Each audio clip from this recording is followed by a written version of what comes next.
This is Renby from the Gag Chain Gang, and you're listening to the Escape Pod cast. This episode is recorded for a live Twitch audience all across this massively unexplored galaxy found far, far away. Take it away, guys. One is a Grand Arena specialist from the UK. The other is a territory battle tactician from the US. Together, there are no signs of intelligent life on board. With both having played this game since launch, the one thing we are sure of is that you will be entertained. The Escape Pod Cast, a service of the Escape Pod Castaways. A weekly podcast about the mobile game Star Wars Galaxy of Heroes.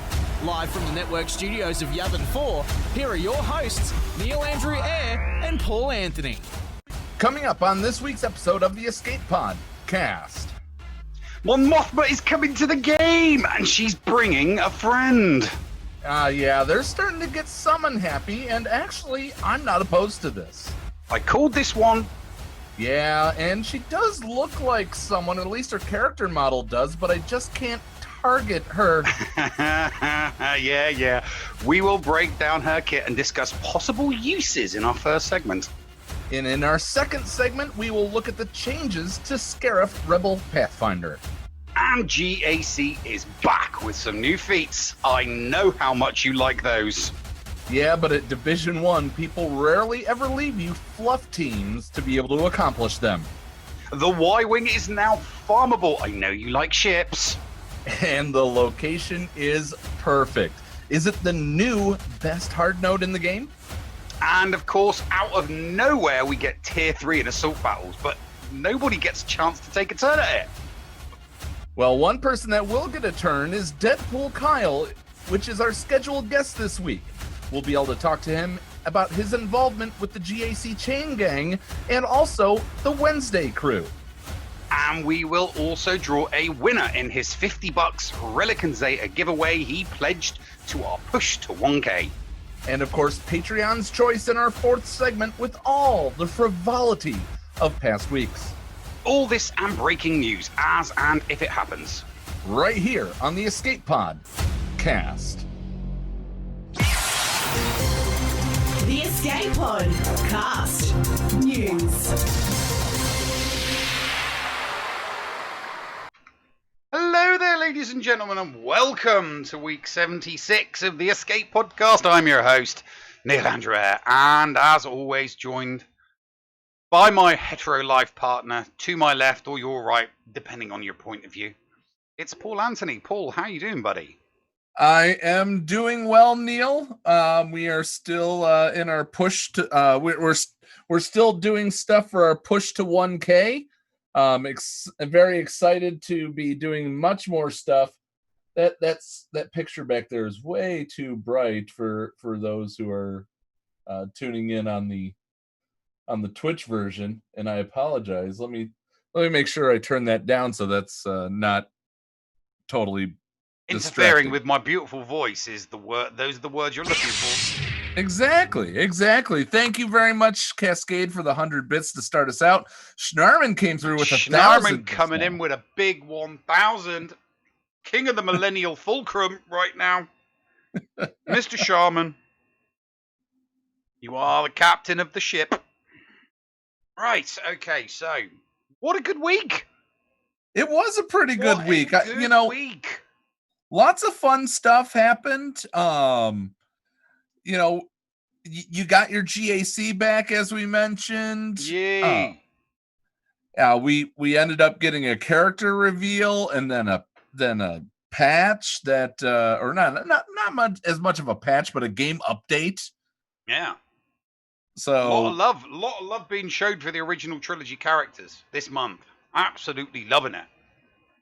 And not just original trilogy characters. I mean, yes, that is true that they're all in the original trilogy, but they're in other ones that people who weren't born into Star Wars, people that are much younger than the two of us, go, oh, she was also in this. Well, I've already told you the next time that they submit the monkey survey things for the next CG Q&A, I will be asking the question of the art department: who did they model this Mon Mothma on? Was it the actress that played Mon Mothma in Return of the Jedi, or was it Mon Mothma who was portrayed by a different actress in Rogue One. I'm very curious to know who they modelled this version of Mon Mothma off. Maybe Well, they took I it could from a tell you comic who book they. for all I know.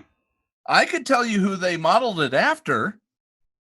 Sharon Osbourne. Yeah, you keep thinking that she looks like Sharon Osbourne. She absolutely looks like Sharon But Osbourne. if she had some, freakish colours, flecked into her hair, then I would agree with you there.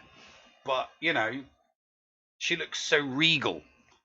To me, it's Princess Diana if she were a brunette.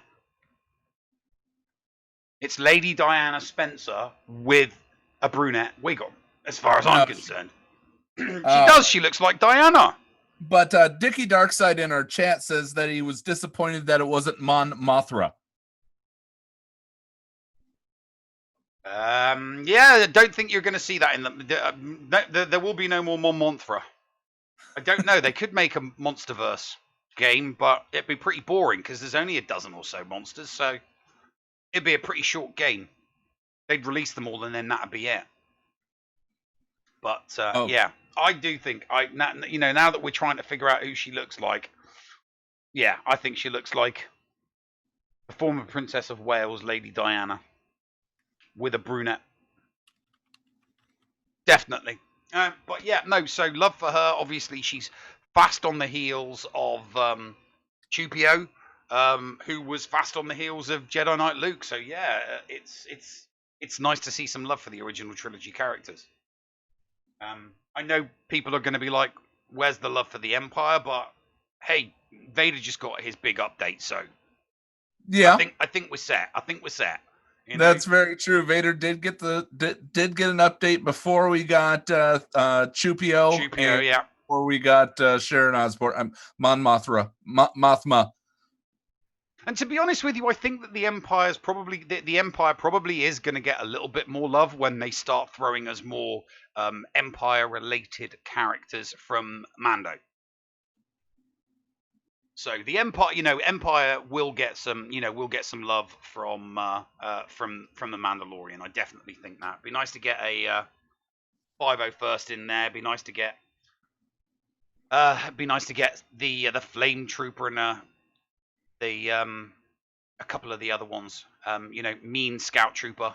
I mean, Moff Gideon. Gideon is what we need. Yeah. I think we'll get Moff Gideon, and I think we'll get. I'm hoping that we'll get a 501st Stormtrooper, that Flame Trooper, and a Scout Trooper. So I'd like to think that we're going to get at least, because we will get a Queel and we will get an IG-11 at some point. And I think it'd be nice to complement Moff Gideon with a couple of Empire characters from the TV show as well. So it'd be nice to see a Scout Trooper in there. It'd be nice to see the Flame Trooper, and it'd be nice to see just another Stormtrooper with a 501st tag on it. Tilo Mad 92 in our Twitch chat says he wants to know if we're going to get our Bail Organa now. I think it would be very, very useful to have him. It would be very, very useful to have him. Plus, they could toss him in there. They could toss him in there with his ship as well. They could toss him in there with his ship. Another rebel, another capital ship will be. Although he could be he could be a capital ship with dual purpose, because you could have him as Old Republic and Rebellion. You could have a rebel tag. You could have a capital ship. How cool would that be? A capital ship with a rebel tag and with a Galactic Republic tag. That would be pretty sweet. That would be pretty sweet, because you could use him for like leftover fleets, leftover ships, and right. So he would go well. And some of you know, if this is not your first rodeo, you do know that in our push to 1,000 subscribers on YouTube, we said that Neil would cut his hair if he gets to that. If we get to that point, and Llama's disappointed because she thought you meant your long hair on the top of your head, not the fact that you're now bald, clean shaven. Yeah, no, I'm doing it in phases. You see, going from the nose down is easy. That was easy. That was a part. But I need to get my hair done by, I'll need to get my hair bundled and cut. and saved by a proper hairdresser, and I just have not had the ability to do that. This weekend just gone, I was doing a garage sale all weekend, and I figured I'd try and get it done during the week, but unfortunately during the week I've had to take care of my niece and my mum, because my mum bruised some ribs and my niece was sick, so she couldn't go to school. So yeah, it's just been, the last 7 days have just been, it's not been practical to make the necessary appointment to get my hair done. I'm quite anxious to get it done myself, because then you'll see it's still gonna and I'm happen. going to put a beanie on. It's still going to happen. Oh, it's still going to happen. Yeah, it'll definitely happen. I mean, I could show you a photograph. In fact, I'll bring the photograph up on my phone. I'll show you how awesome I'm going to look with short hair.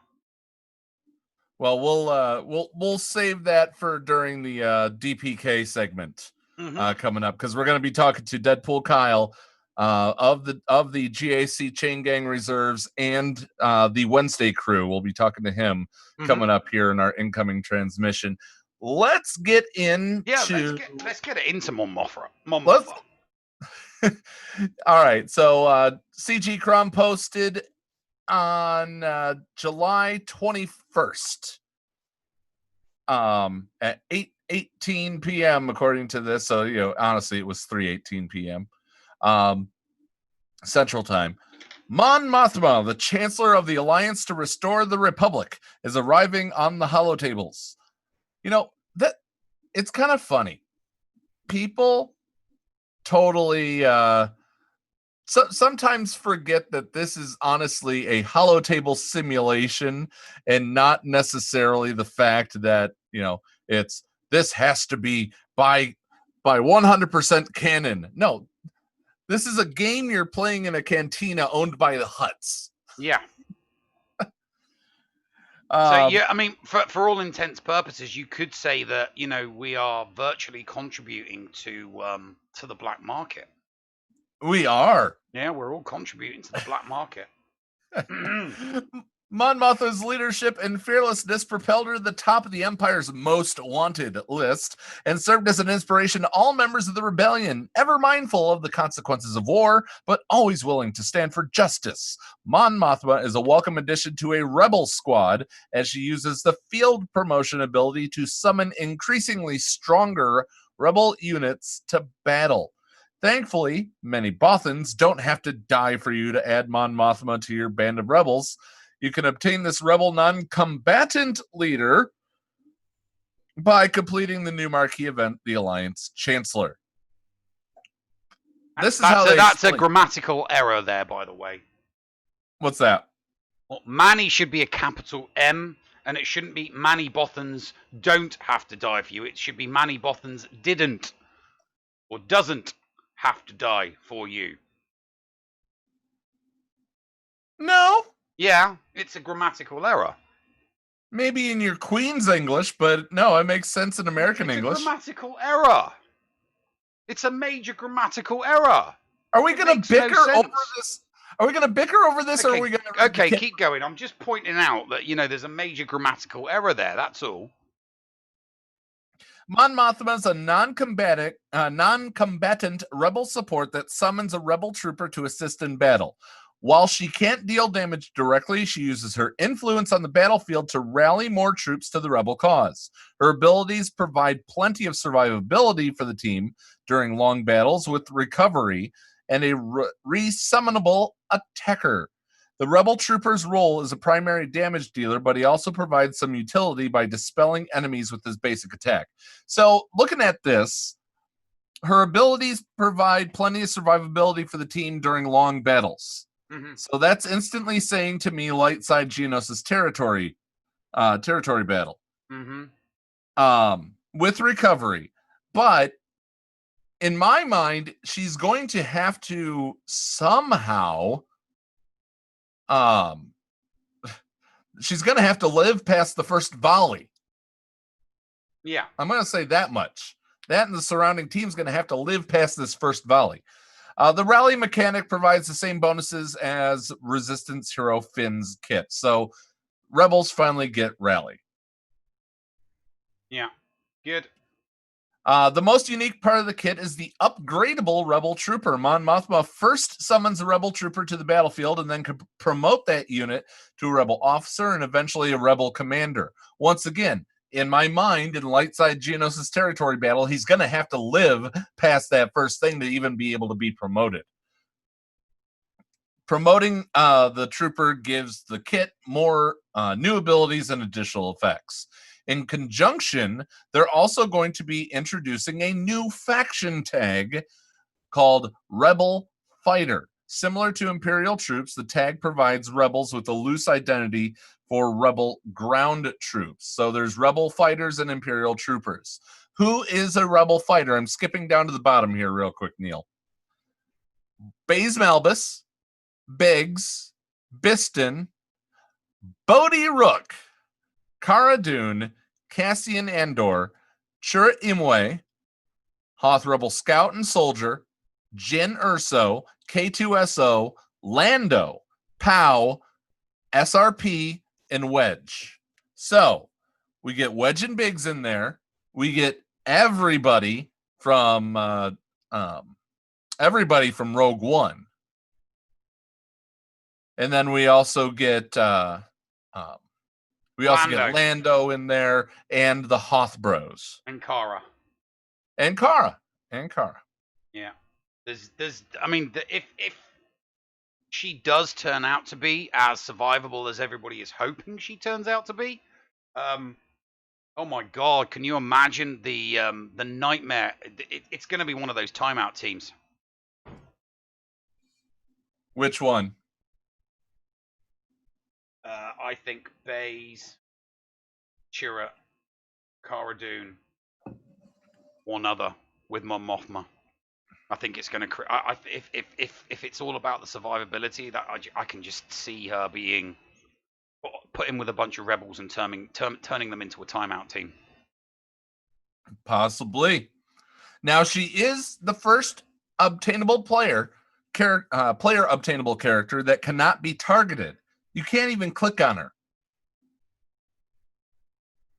Very, very useful. Does that mean she'll have a health bar? Does that mean that she will have a health bar? Oh, yeah, she'll still have a health bar. You'll still be able to hit her with AoEs. Just because you can't target her doesn't mean you're not going to be able to hit her. So I can see her being... I can see her being definitely see her being taken out with either bounty hunters or the AoE Imperial troopers. But in order to defeat her, you're going to need an entire squad with AoEs. Yeah. Well, Mon Mothma, their inspiration, Mon Mothma's appearances in Return of the Jedi and Rogue One, but they see the most of her in Rebels. She takes up a weapon. She never takes up a weapon in any of these moments, but she's constantly leading. They also wanted to do another summoner for a while, and Mon Mothma was a good as fit as any for a non-combatant that can bring in reinforcements. The icons that showing your Rebel Trooper are based on the rank insignia used by the Rebel Alliance, most notably in Empire and Jedi. Mm-hmm. Their strategy that they recommend is a squad with Mon Mothma at the helm can weather a long fight, and combine with their high number of attacks, the squad can be effective against Geonosis Republic offensive territory battles. So they're saying, once again, that in addition to Chewie or Chupio, Mon Mothma is another one. The high number of attacks, even if dealing only a small amount of damage, can remove stacks of droid battalion very quickly. This is very true.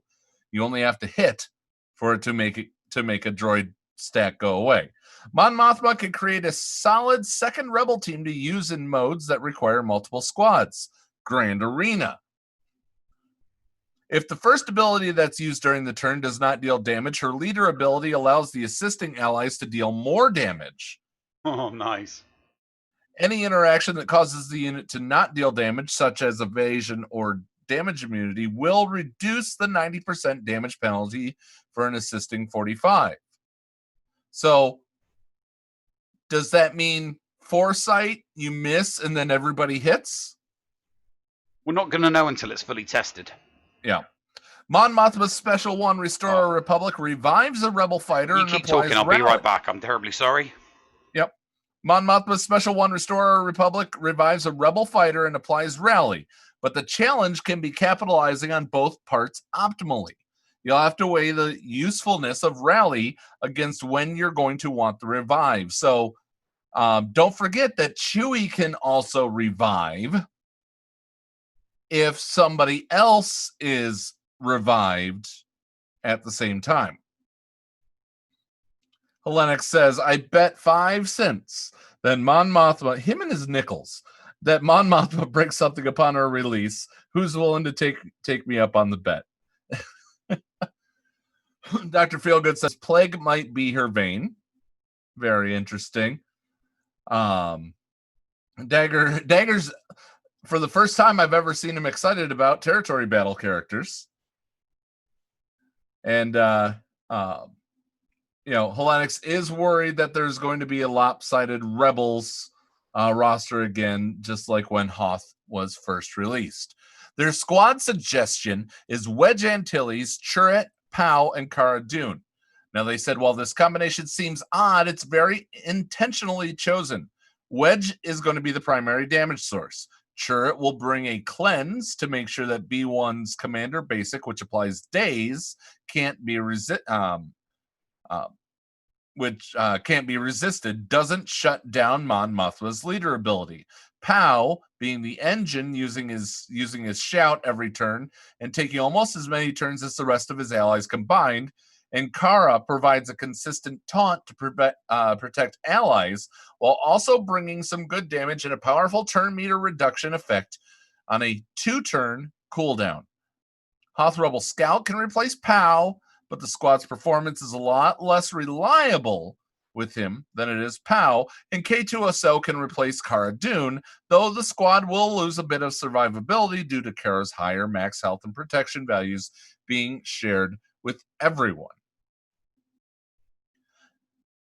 And so we covered the Rebel Fighter tag, and then they also noted that they're going to be making some changes to Scarif Rebel Pathfinder to allow the squad to have its own unique strategies, because it caused a nearly infinite loop when combined with the turn meter that was gained from Scarif Rebel Pathfinder's ability, Dig In.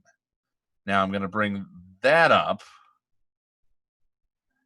And so what it used to say is deal physical damage to a target enemy with 70% chance to gain offense up for 2 turns, and all other allies then gained 15% turn meter. It now is deal the physical damage to target enemy and then definitely gain offense up for 2 turns. They no longer have the 70% chance. And then instead of gaining turn meter, it grants accuracy up for 2 turns to a random ally who does not have it.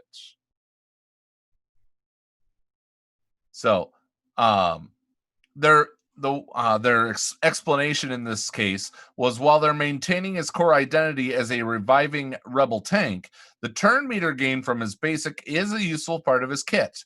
The addition of accuracy up and guaranteed offense up to help mitigate some of these changes and provide utility in the new squad, especially in the Republic offensive territory battle, where droidicas have higher evasion. However, it may change the overall value of the character for some players, and therefore they did refund all ability materials used to upgrade that basic ability.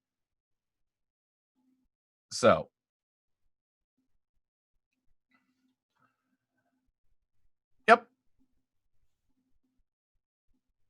let's see what you guys are saying here.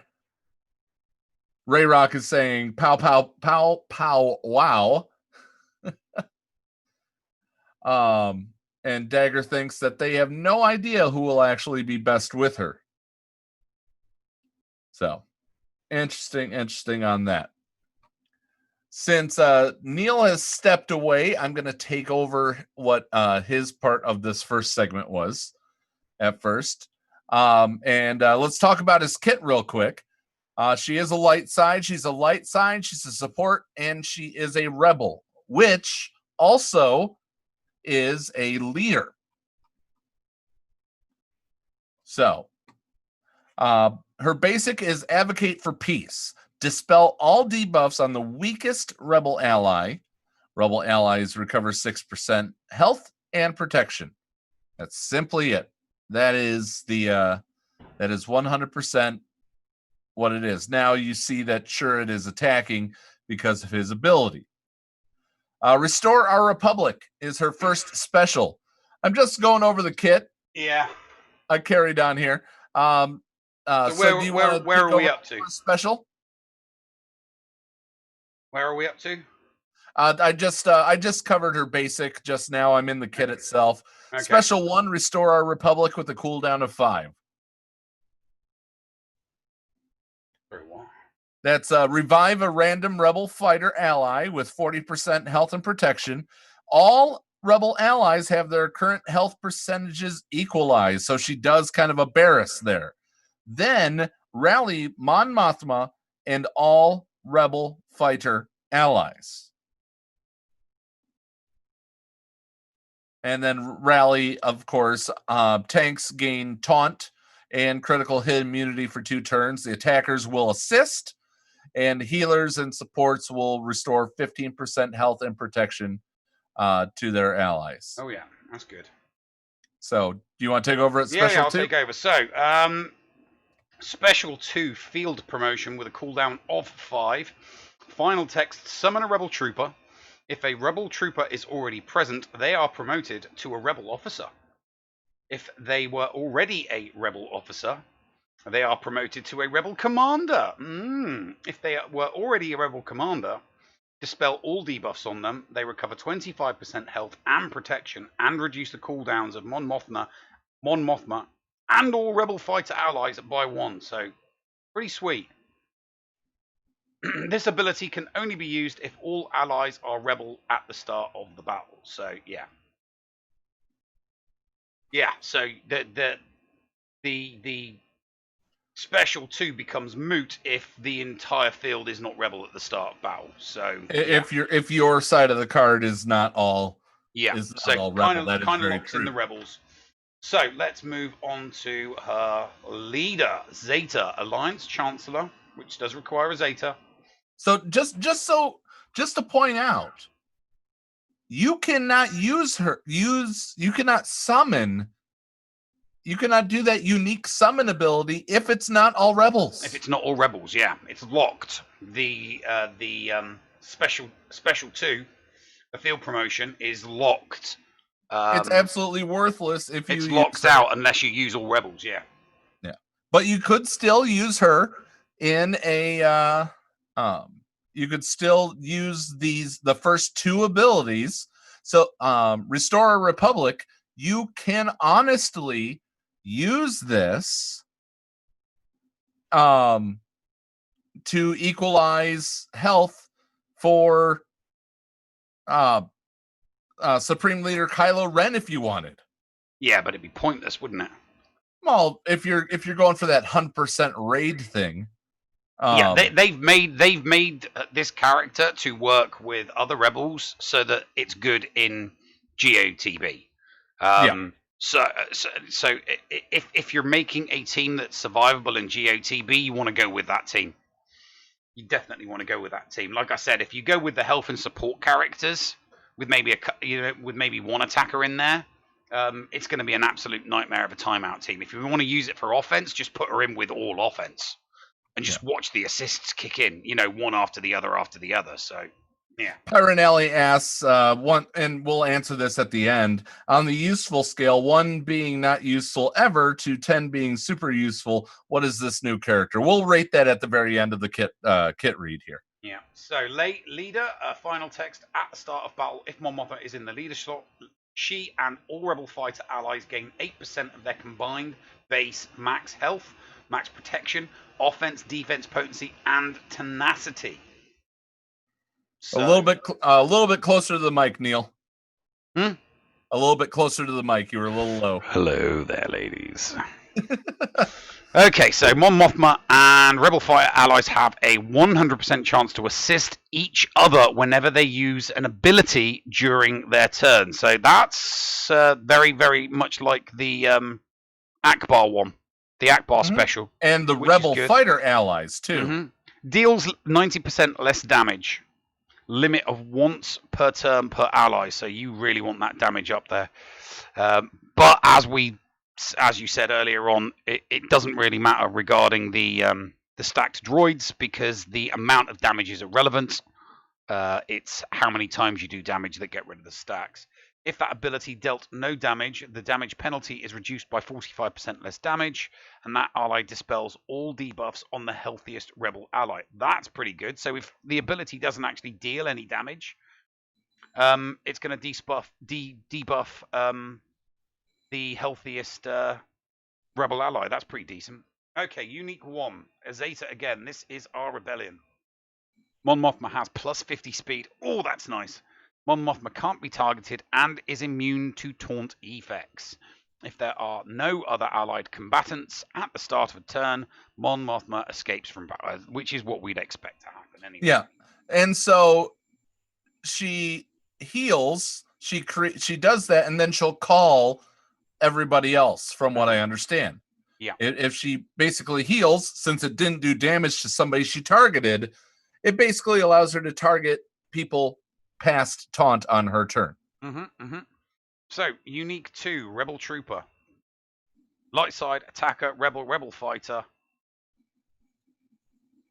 That's just it. It just says that. Final text.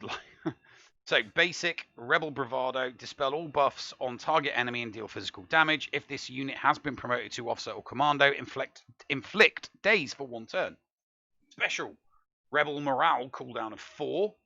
Rebel allies gain defense penetration up for 2 turns. That's decent. If this unit has been promoted to commander, it will rally all Rebel Fighter allies. This ability can only be used if Rebel Trooper has been promoted to officer or commander, though. Unique 1, Rebellion Tactics. Mon Mothma and Rebel Fighter allies have plus 15% crit damage and plus 30% tenacity. If this unit has been promoted to commander, these bonuses are tripled. Plus 45 crit damage. If they're commander, nearly 100. Oh my god. Plus 90% tenacity. Oh my god, you're not landing debuffs on them. If he's promoted to a commander. And the last one, unique 2, summoned. This unit's stats scale with the summoner's stats. So if she's a relic 7, yeah, what you summon is going to be buff. This unit can only be summoned to the ally slot if it's available. This unit can't be summoned in raids. This unit can't be revived if an effect counts defeated. If an effect counts defeated units, this unit doesn't count. Okay. When there are no other allied combatants, this unit escapes from battle. A unit can't be revived if this summoned unit exists in their slot. So, unlike with the GBA. If you're down to the GBA, and the Brood, they'll remain on the board. But with this one, if Mon Mothma and the Rebel Trooper, what? I can't. I'm saying it's hard to hear you. Oh right, really? I'm speaking right into my. It can't. I don't think. Not me. Honestly, I'm still touching the red. Okay. I'm touching the red. Honestly, it's just the tip. But yeah, no. Unlike other summoning ones, it looks like we lose them all if they're the only 2 left on the board. So that could pose a slight disadvantage if she does not make the squad as survivable as you kind of hope she makes them. So having a Relic 7 Mon Mothma and a comparable Rebel Trooper, which would effectively be, Gear 13 Relic 7, it's not going to make a halfpenny's bit of difference if they're the last 2 on the board. So 1 to 10, what are you thinking that this is? Now, saying that, remember that everybody that is is talking about these kits has not had a single finger on any of these kits. So we're just pulling our thoughts out of our asses, and there is no telling without actually getting our hands on it what it would be. But from your observation, what do you think it is? I think it's going to be. I think it's likely to be an 8 in GOTB because of the multiple hits. So it's going to be good against droids in GOTB, and I would put it as maybe a 5 and a 5 currently, because we don't know just how effective she and the summoned rebel trooper is regarding defense and offense in PvP. Yeah, I don't think you're going to see her in Squad Arena. I don't think you're going to see her in Squad Arena at all. I think, but you are definitely going to see her in. You are definitely going to see her in GAC and Territory Wars. I'd be very, very curious to know what her ability would be like with a JKL. Yeah, for me, what I'm thinking is that for territory battles, she's actually going to be a 9. Reason I don't give it a 10 is because we still don't have the full squad, if you will, that would make up this great team that can even survive pretty much the first wave without being, without being inflated as they are. And it's already tough to get there in the first place. I meant CSL, sorry, not JKL. Yeah. And I think, honestly, this is going to be about a 6 in Grand Arena. For those that get her early, she's going to trip people up. For those that get her late, by then we'll have more pieces around her, I'm thinking, especially if all of these rebels are pointing towards a galactic legend for rebels. I think that they've put galactic legends on the back burner, to be honest with you. I don't think that they're bringing any of this stuff in with a mind to future galactic legends. But here's also simply because they're making these new original trilogy characters that they're bringing in really quite good. So good that people don't mind taking them to Gear 13 and relicking them. Whereas with the GLs, it's more about, here's a bunch of characters that nobody wants to spend time on. We'll make them, Gear 13 and relic them in order to get the next GL. So, well, here's another thing that a lot of people didn't think of. We're going to see galactic challenges come out, hopefully fairly soon, and maybe that's where she's also really going to shine. We'll be right back after these messages right here on the Escape Podcast. The Escape Pod Cast with Paul Anthony and Neil Andrew Ware. This is Micaeus, and I assure your privacy and confidentiality when using my remodding services. G'day legends, this is Heinzie. Did you know Micaeus Modding Mayhem is the premier modding service for the game that we all love, Star Wars Galaxy of Heroes? With some of the most affordable rates in the industry, Micaeus will remod your roster from top to bottom with continuous consultation with where to go from there. Micaeus has a 100% satisfaction guarantee, and he has tons of additional services available as well, like a full cleanup of your mods, PvP plans, and lots more. Contact Micaeus today on Discord, all in lowercase guys, MIKAYAS 0127. That's MIKAYAS number 0127, or hit up micaeusmods@gmail.com. I fully endorse Micaeus Modding Mayhem, and you will too. Micaeus Modding Mayhem, the official remodding service of the Escape Podcast and the Escape Podcastaways Network. Hello friends, this is Thaddeus from Going Nerdy, and I approve this message, and am compensated for signups for this service. The world's largest audiobook library is at your fingertips, and the Escape Podcastaways wants you to try it for free. Head on over to escapepodcastaways.com and click the Going Nerdy offer button to claim a free audiobook and 2 Audible originals. Cancel anytime, and it's absolutely free to sign up. Check out Audible and support the Escape Pod Castaways, all for free. See Audible website for details. Restrictions may apply. Did you know that if you signed up to become a Patreon, you could get tons of rewards? Force Ghost Scotty could do a roster review for you. Neil Andrew Air could share Grand Arena tactics. Or Paul could even help you get maximum stars in Geonosis Territory Battle. And you even get access into the after show. Sound good? Sign up to be a Patreon today. For as little as $2 a month, you could unlock a ton of potential content and also get closer to the hosts. Head to patreon.com/The Escape Pod to sign up. Have you been interested in getting items 3D printed but haven't wanted to buy one of those expensive printers? Are you looking for a literally one-of-a-kind tech gift gadget?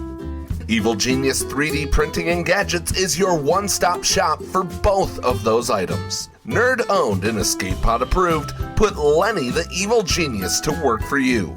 If you can dream it, he could possibly make it. Contact Lenny at evilgenius3dprinting@gmail.com for more information.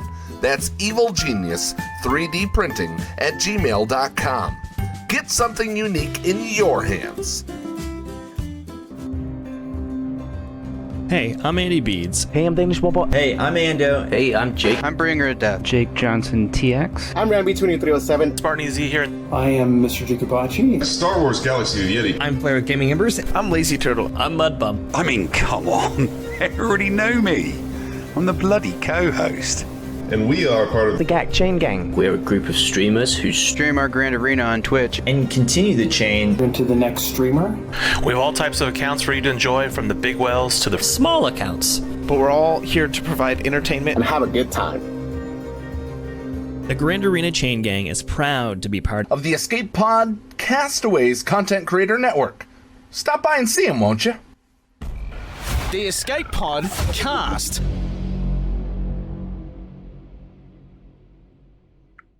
And welcome back to the second segment. Time to get into some more nitty-gritty. All of the other stuff that they added to the game. Paul, there's loads of it. There is, especially that they updated, they gave us some feet. Yes, they gave us some feet. So, our titles that we can win this time around are TK421, Twin, and then we could get a Lobster Trooper icon, or we could get a Death Trooper icon. Right now in the game, let me make sure, let me just double check. Okay, they did put them chronologically. So right now in the game, we have galaxy-wide enforcers, defeat 6 enemy units with Imperial Stormtroopers and their variants, Stormtrooper, Snow Trooper, Death Trooper, Magma Trooper, Short Trooper, and Range Trooper. Then Stormtrooper. And then it is a 3-on-3 battle, and they're saying win the Grand Arena battle using 3 variants of Imperial Stormtroopers, which we just named. Those 2 are currently active. So, coming up at the end of the week, next week, we're going to have Gain Twant. Marriage is what we brings us together. Gain Taunt 20 times in Guandowina. And also, Sign of Things to Come. Win a Grand Arena battle using 3 clone troopers.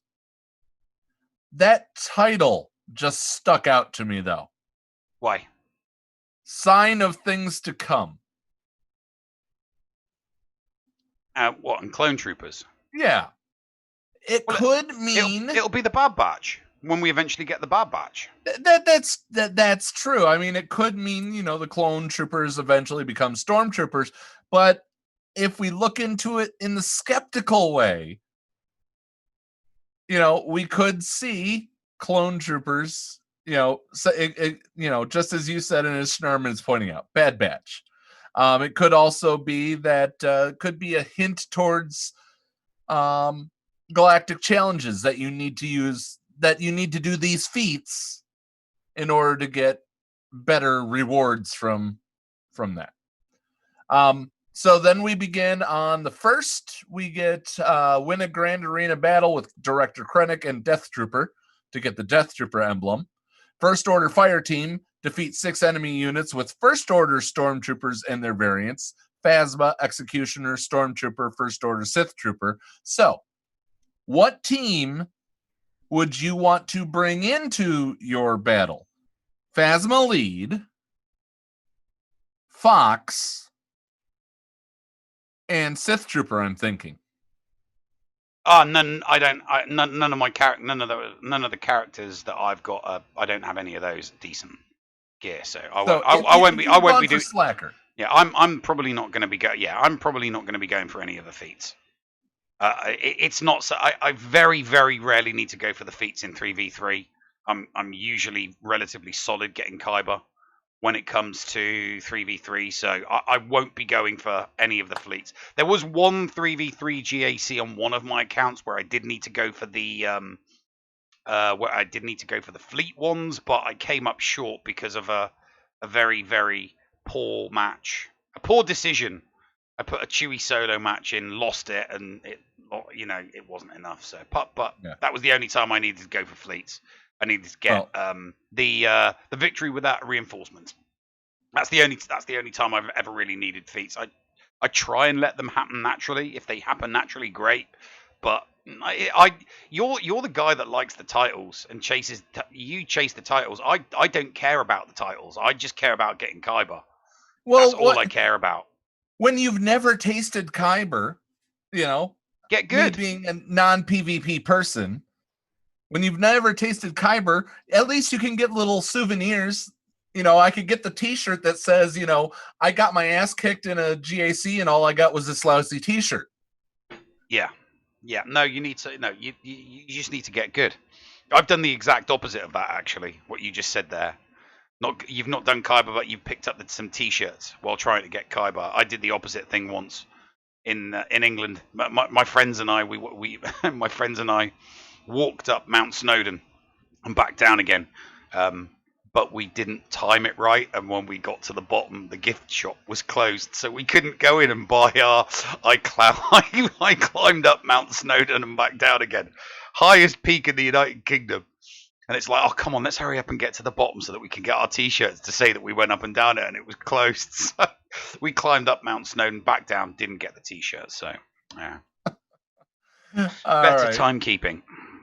So the twin is actually honestly for Twin Ion Engine, but it still is a fun title just called Twin. It's win a fleet arena battle. Any fleet arena, not in Grand Arena. Win a fleet arena battle fielding both the Imperial tie and the First Order tie. I've got a finalizer ready to unlock to 7 stars almost. I may try this. Yeah, I kind of stopped on my finalizer before, I got to 4 stars and I just can't be bothered at the moment. When I've got them to 7 stars and a little bit higher gear, maybe I'll go back in, but unless I can go in and hit auto, I don't care. Ben, and I can't get it on auto at the moment. Aldous Sandfly is calling your bluff, Neil. He says that Ben Nevis is higher. No. Ben Nevis is the highest peak in Scotland. Scafell Pike is the highest peak in England. Snowdon is the highest peak in Scotland, but Snowdon is also the highest peak in the United Kingdom. It's not as tall as Ben Nevis. Ben Nevis is just the tallest peak in Scotland. And of course, you meant that Ben Nevis was in England. Mm-hmm. Yeah, no, I nearly did the. It's called the 3 Peaks Challenge. It's something that people in the army do all the time, and you do the 3 peaks one after the other. After doing Snowdon, there's no way on God's green earth I would have done that. Although I was considerably fitter when I was in the army than when I was a civilian. I was chunky when I went up Snowdon.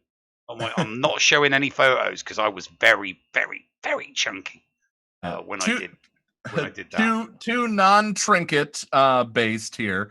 Train to serve when Grand Arena battles using 3 variants of first order stormtroopers. So essentially we get that again. And then space superiority. Win a fleet battle while fielding 3 clone trooper crewed ships. And then finally to get TK421. Win a Grand Arena battle with Stormtrooper Han, Luke Skywalker, Farm Boy, and Chewbacca Legendary. So, Okie dokie, happy days.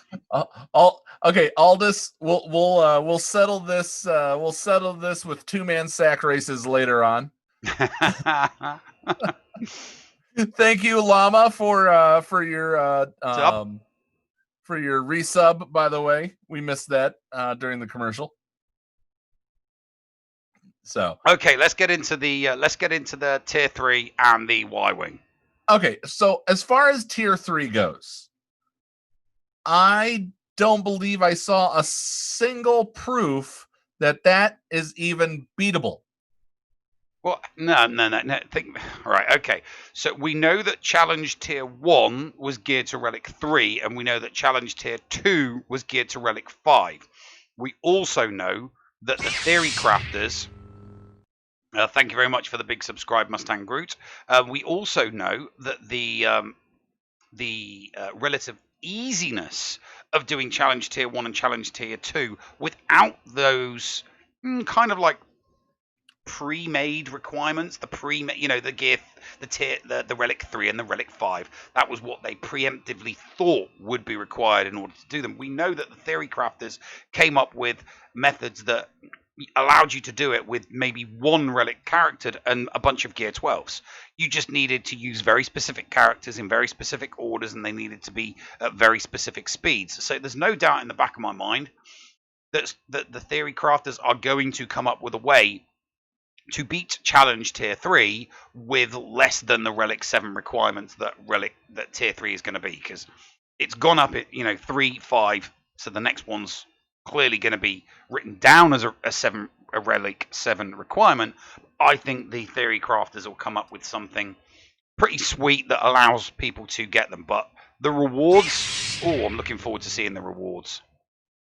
And right at the end there, big subscribe from Darth Evil. Thank you very much, buddy. Oh, I thought that was going to do a hype train. I guess it has to be 5 minutes, not 10 minutes. So, yeah. You could start a hype train if somebody other than Deadpoolkyle and Sephiroth do something crazy. Mm-hmm.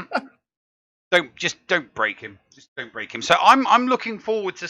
I mean, I can't do Challenge Tier 2 on most of the assault battles. So Tier 3 is beyond my limits at the moment. There comes in with Pyron Alley with a big subscribe there. No, that was Gaming Embers. Oh, it was Gaming Embers throwing a sub to Pyron Alley. So there we have a hype train. Oh, a hype train started. Chew effing chew.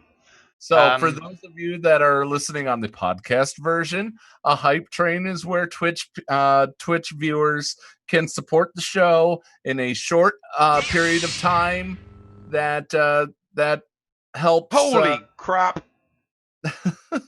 That helps a lot of people. That also gives benefits back to the community. So Shaman just jumped in there with 20.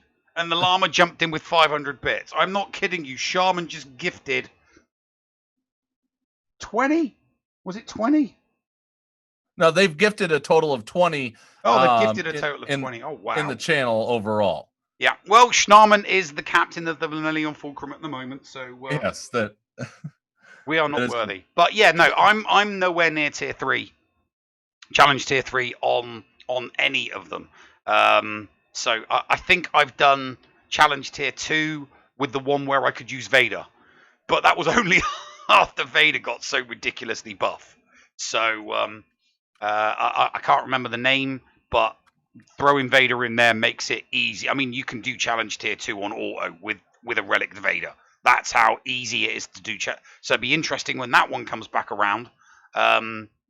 to see just how easy it is to get challenge tier 3 with the new Vader buff. Yeah, So it'd be I interesting can't. to see I that. cannot beat challenge tier 2. I think I've only beaten one challenge tier 2 out of all the assault battles themselves. Yeah, no, I'm in exactly the same boat, and like I said, it's the challenge tier 2 where you can use I think it's Empire or droids. Yep, it's the Empire or droids. Yeah, one. The Endor escalation. Yes, Endor escalation. Yeah, and that's only because I have a relic Vader now, so that's why it was so easy. So easy to do it, and on auto as well. So I'm wondering if using the whole Vader thing, using the Vader along with the whole B1 Magna Guard trick is going to work for challenge tier 3. Yeah. Well, I mean, we'll find out, because there's no doubt in my mind the theory crafters will get that. It's a nice thing to get stuck into for theory crafters, so it's going to be an interesting one. That's for sure. Yeah. And then on top of that, we also got, and we're gonna have to touch on it quickly because we're coming up on a break, because we have to get to Deadpoolkyle here in a moment.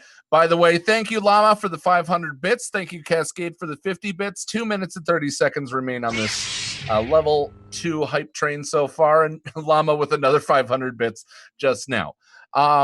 We also got the introduction of the Rebel Y-Wing being put on the holotables on a hard node. And this is great.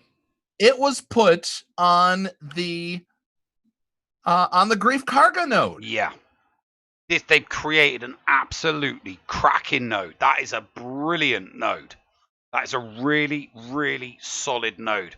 So you've got 2 different types of shards. So you've got ship shards to get, character shards to get, and there's a tidy piece of gear that's needed on there as well. Nice bit of purple gear. So yeah, it has to be definitely one of the best. I would definitely put it on par with the Jango Fett Houndstooth farming node. Obviously, most people that haven't got the hyperdrive bundle are going to be able to farm the Jango Fett Houndstooth shard a lot earlier than the Grief Karga Y-Wing shard, because that's going to be Fleet 4. So without the aid of the hyperdrive bundle unlocking that node for you straight away, and if you're just playing it free to play as a collector and you don't get the hyperdrive bundle, it's going to be quite some time until you've got a fleet sufficiently good enough to reach that node. But anybody buying the hyperdrive bundle, they're going to be able to access that straight away, and we know how good the Y-Wing is in a mill fleet. Yeah. Thank you, JJ Manners, for gifting the subs. Gifting a sub there. 40 seconds from the sound of my voice to get this. About 30 seconds if you guys want to try to get it to level 3. Chew, effing chew. Now, Flair says that Fleet is not simmable right away from the hyperdrive bundle. Oops. So interesting. I don't. I thought the hyperdrive bundle advertises itself as unlocking all the farmable nodes, with the exception of the slicing material. It doesn't. I thought it was just the slicing material that it didn't unlock the hyperdrive bundle. So hey, if I'm wrong, I stand corrected. I just thought that it unlocked every single node except for that slicing material one. Well, guess what I got here? I got my BlueStacks open. I'm going to go look at this. Nope, it's only light, dark, and cantina battle stages 1 through 8. 1 through 8, mod yeah. battle stages 1 through 8. Mm-hmm. So ships is not farmable. Oh, so I mean, so yeah, so it's. I mean, that you're still, as soon as you unlock the node to farm Jango, you're gonna do that first straight away, because that is a node that has to be farmed to completion. But as soon as you unlock that Grief Karga Y-Wing, it's got to be farmed. It's got to be one of the top of the shop ones. It's got to be, because you're getting a ship, a crewless ship, and you're getting Grief Karga, and we know that Grief Karga is good with bounty hunters. And bounty hunters are needed to get your credits. Yep. So yeah, definitely a good farm. I'm going to be farming that. I mean, I'm currently finishing off Shakti on all my accounts at the moment, so I'm going to be farming for that straight away, without a doubt. All right. Well, was there anything else that we forgot to cover? Let me just look at the Rebel Y-Wing GAC feed. Nope, looks like we're good. So yeah, we covered it all. We're going to close the book on the monologue segments, and when we return, we sit down with Deadpoolkyle from the Wednesday crew and from the GAC Chain Gang Reserves, right here on the Escape Podcast. The Escape Pod Cast with Paul Anthony and Neil Andrew Ware. Hey there, Escape Podawans. Everyone's favorite llama here to remind you that the Escape Pod Cast is on social media. That's right, we're on Facebook, we're on Twitter. So give us a like, give us a follow, and stay up to date on all things in-game and in the Escape Pod. Our account links are down in the description or on our Discord server in the Show Links channel. See you on the net. Are you a member of Team Paul or Team Neil? Maybe you prefer story time with the llama, or dabble in the buttery side of the force with Biscuit Weasel. Or maybe you like the Escape Pod talents from Down Under like Heinzie and Scotty. No matter who you support, you can get one of my designs from the Escape Podcast merch store. Just go to escapepodcastaways.com, click on the merch link, and it will take you to the TeePublic site where you can support me, Mrs. Anthony, also known as Critty K. Also be sure to check out the Mrs. Anthony Shirts channel on the Escape Podcast's Discord server weekly to vote for my latest shirts in the Design Derby on Woot. Links for both of these are down below. Thank you for supporting the Escape Pod Cast. Heinzie from the ANZGC is officially a member of the Escape Pod Castaways. Make sure you go and search for Heinzie on YouTube today because he live streams a lot of his GAC content, and not only does he do that, he also does some pretty fun videos from time to time, including a behind the screen and also streaming Jedi Fallen Order. And from time to time, this idiot might drop by. Head on over and check out Heinzie today on YouTube, a part of the Escape Pod Castaways network. The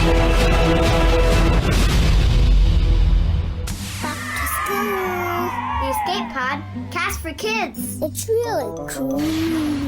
Hello, Escape Podawans, and welcome back to Storytime with the Llama and the Escape Pod Cast for Kids. This week on Faction Facts, we've got a little unfinished business to take care of.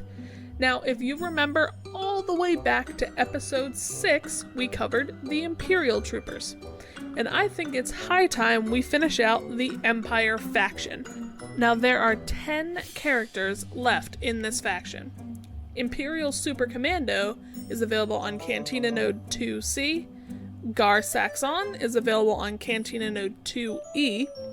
Director Krennic is available on Lightside Hard Node 9D. The Imperial Probe Droid is available from Darkside Hoth TV Imperial Retaliation when you beat the Phase 3 special mission. Royal Guard is available on Lightside Hard Node 1D and Darkside Hard Node 5F. TIE Fighter Pilot is available on Cantina Node 4B. Grand Moff Tarkin is available in the Squad Arena store. Grand Admiral Thrawn is available from his legendary event, The Artist of War, with 5 7-star Phoenix characters. Darth Vader is available as your achievement reward. And last but certainly not least, Papa Palp, Emperor Palpatine, is available in his legendary event, Emperor's Demise, with 5 7-star rebels. Now, the remaining characters in this faction have 5 leaders among them. Let's run through them real quick. Emperor Palpatine's leadership ability, Emperor of the Galactic Republic, grants Empire and Sith allies plus 35% potency and 35% max health. Jedi and Rebel enemies have minus 35% potency and minus 35% evasion. When an Empire ally inflicts a debuff during their turn, they gain plus 20% turn meter. Now, when a Sith ally inflicts a debuff, they recover 20% health. When a debuff on an enemy expires, Empire and Sith allies gain plus 5% turn meter. Now, Darth Vader's leadership ability, Inspiring Through Fear, grants Empire and Sith allies plus 30% offense, and they have a 50% chance to remove 20% turn meter when they damage an enemy, and this turn meter reduction can't be resisted. While Darth Vader is alive, enemies immediately regain damage over time for 2 turns whenever damage over time expires on them.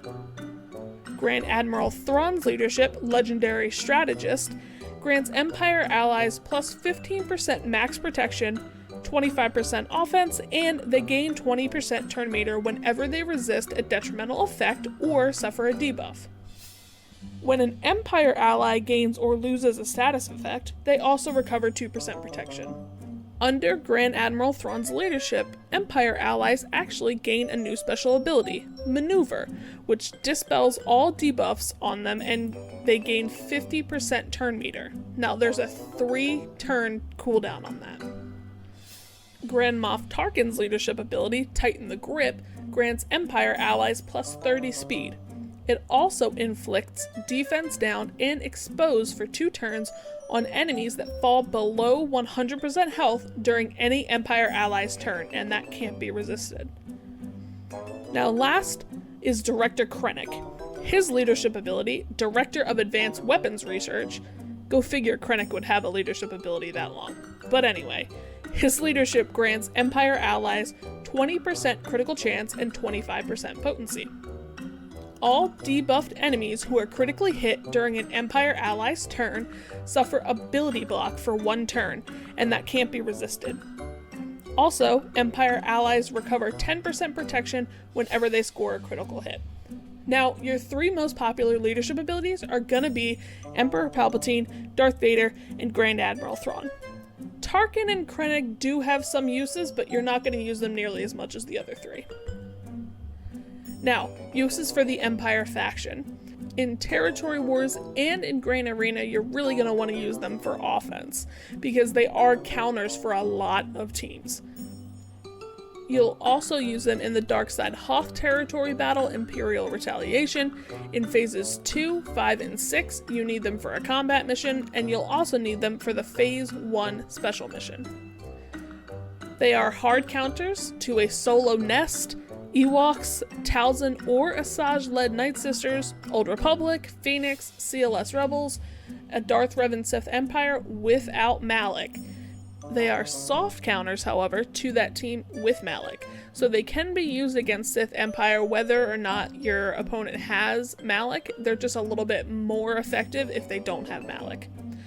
They're also soft counters for a Bossk or Jango-led Bounty Hunters team, Shaak Ti clones, Padme Galactic Republic, Geonosians, Revan-led Jedi, Rogue One, General Grievous droids, or Newt Separatist. Now they can be countered by Bastilla-led Jedi, JTR Resistance, Rex clones, and Imperial troopers can have some success, but you really have to pay attention to mods and how much stronger the other team is than yours. Now we are rapidly approaching the finish line of faction facts, but if there's a faction that I haven't covered yet that you want to hear, drop me a comment down below or send me a message on our Discord server. That's all for me. Tune in next week for more story time with the llama and the Escape Pod cast for kids. This is Micaeus, and I assure your privacy and confidentiality when using my remodding services. G'day legends, this is Heinzie. Did you know Micaeus Modding Mayhem is the premier modding service for the game that we all love, Star Wars Galaxy of Heroes. With some of the most affordable rates in the industry, Micaeus will remod your roster from top to bottom with continuous consultation with where to go from there. Micaeus has a 100% satisfaction guarantee, and he has tons of additional services available as well, like a full cleanup of your mods, PvP plans, and lots more. Contact Micaeus today on Discord, all in lowercase guys, MIKAYAS 0127. That's MIKAYAS number 0127, or hit up micaeusmods@gmail.com.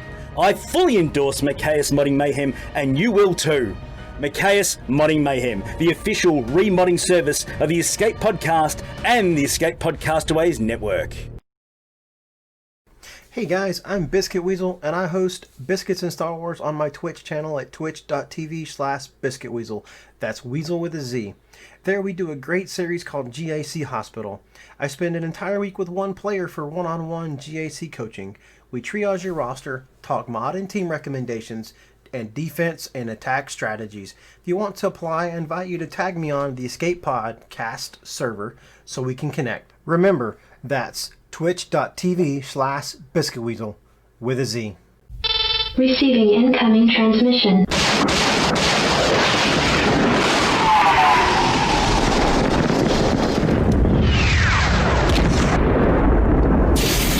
Receiving incoming transmission.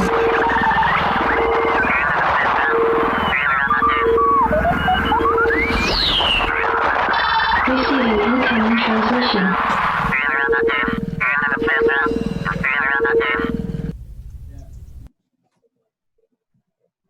Hello and welcome back, ladies and gentlemen. This week's incoming transmission, the person needs no introduction whatsoever. But we're going to give him one anyway, aren't we, Paul? That is true. That is true. But it's not going to come from me because I'm terrible at introductions. So over to my Hetero Life partner. Introduce our most awesome of guests this week. Ladies and gentlemen, as he fiddles with his lights in back of him and shocks everybody in the house. There we go. Ladies and gentlemen, this man is has been a very good friend and a supporter of this show from the very, very, very beginning. He's a great mind when it comes to GAC, even though he may falter at it. He usually will try not to steer you wrong, but I would be amiss if I didn't also mention the people that surround him, as in Dagger, as in Brain Kill, some of the best minds in Territory Wars and in Grand Arena Championship that I am very, very honored to be able to call friends. Even though sometimes we may not always get along, I do recognize the brain behind the fingers. Nonetheless, ladies and gentlemen, from the Wednesday crew and from the GAC Chain Gang Reserve Squad, I present to you Deadpoolkyle 28. Not to be confused, and don't worry, you don't have to know Deadpoolkyle's 1 through 27 in order to they don't count. In Deadpoolkyle 28. Welcome to the show, buddy. Thank you, guys. Yeah, I've been supporting since before you were even part of it, Nev. You were still doing story time. No, even before you were doing story time. Before you were the first person to hear the intro for the show back when it was Scotty and I. Yep. God, that was late 2018. Yeah, I didn't come. Going on I didn't. 2 I years. didn't. Jeez. Yeah, I didn't get involved in the show until episode 11. I didn't come in to do story time until episode 11. I think it was either 10 or 11. Yep. It was 11 or 10. It's 10 or 11. It was one of those two. So yeah, I didn't start doing story time until early double digits. So, Kyle, how has it been filling in on the GAC Chain Gang? As of lately, I haven't been able to, but it's been super fun. I've been trying to secure the spot at 10:30 right before Yeti, but sometimes Bringer of Death gets that spot. But for the most part, I've been enjoying it, and it's definitely a interesting perspective. Yeah, you're top of that reserve list, aren't you, mate? I mean, I guess. I don't know. I think, to be honest with you, I think you've guested more chain gangs than any other person.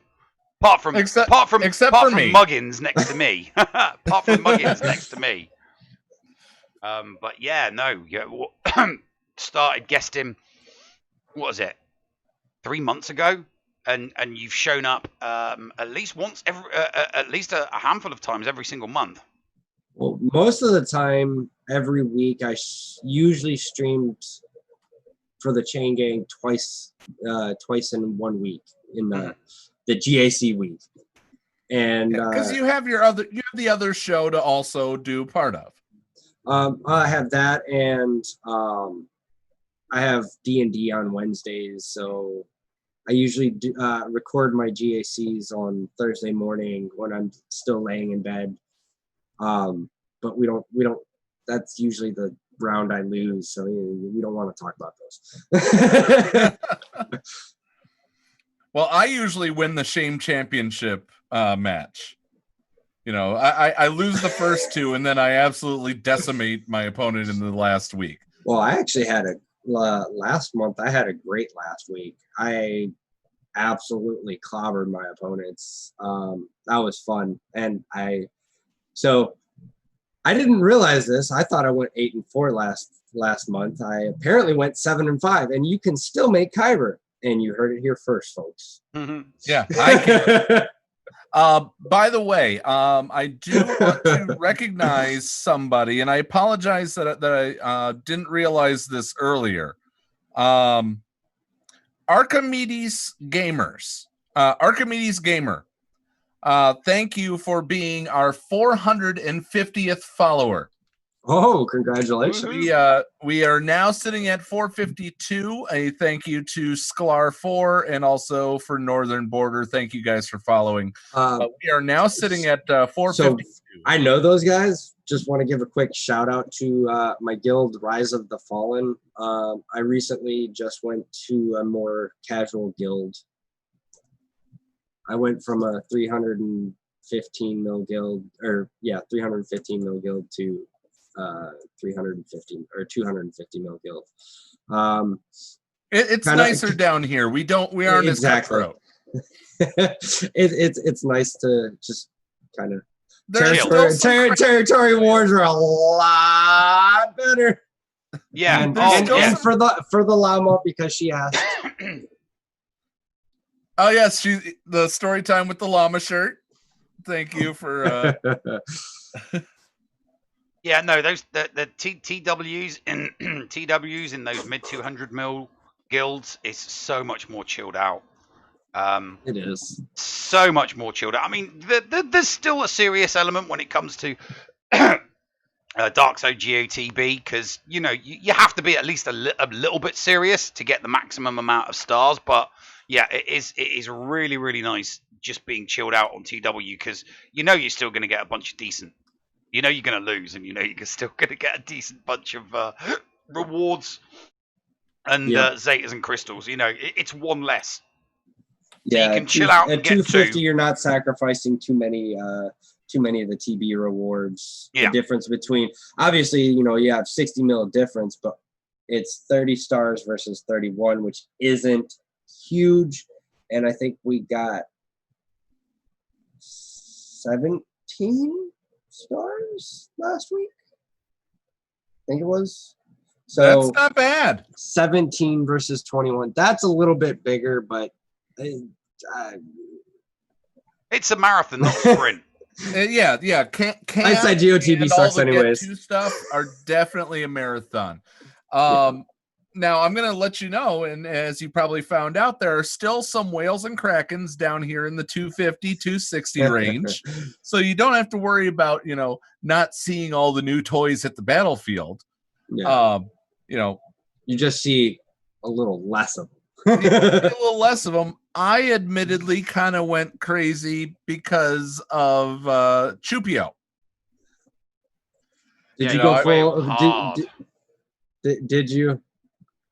I did. Oh yeah, he wailed hard. You know what? I'm not even gonna mock you for that because honestly, if I wasn't strict on not giving CG money, I would have wailed on Chupio. So the reason I did, and it's because of TB. They're advertising it as a territory battle. They're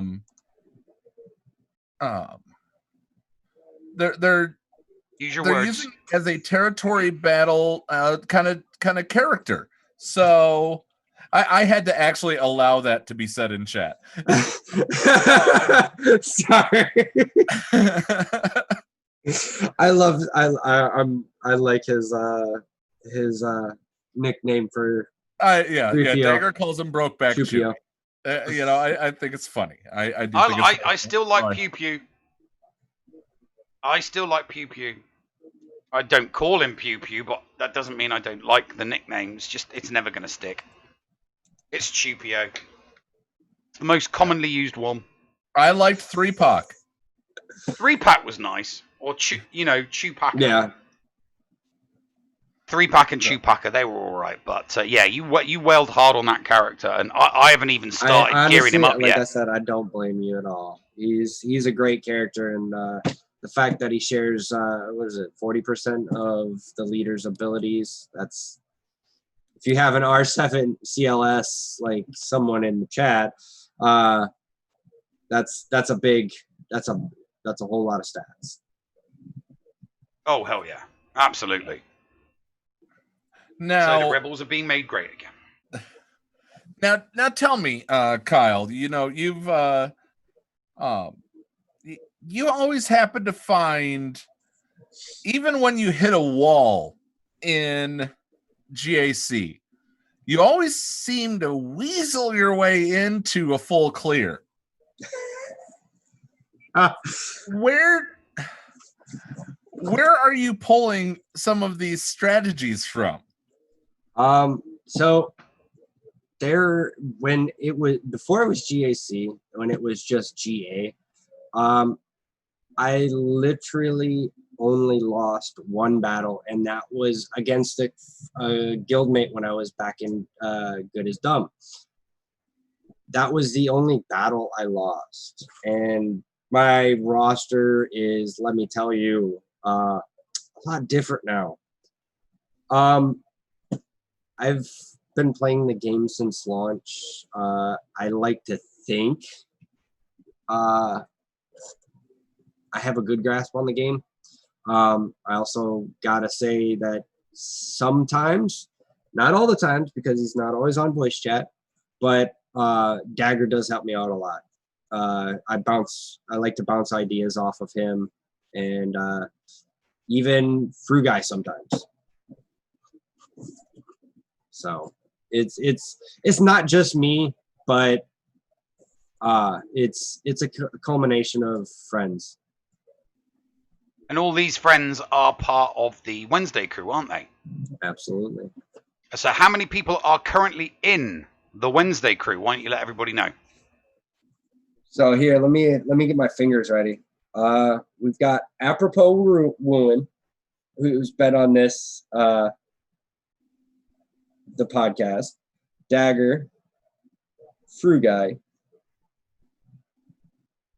Brainkill.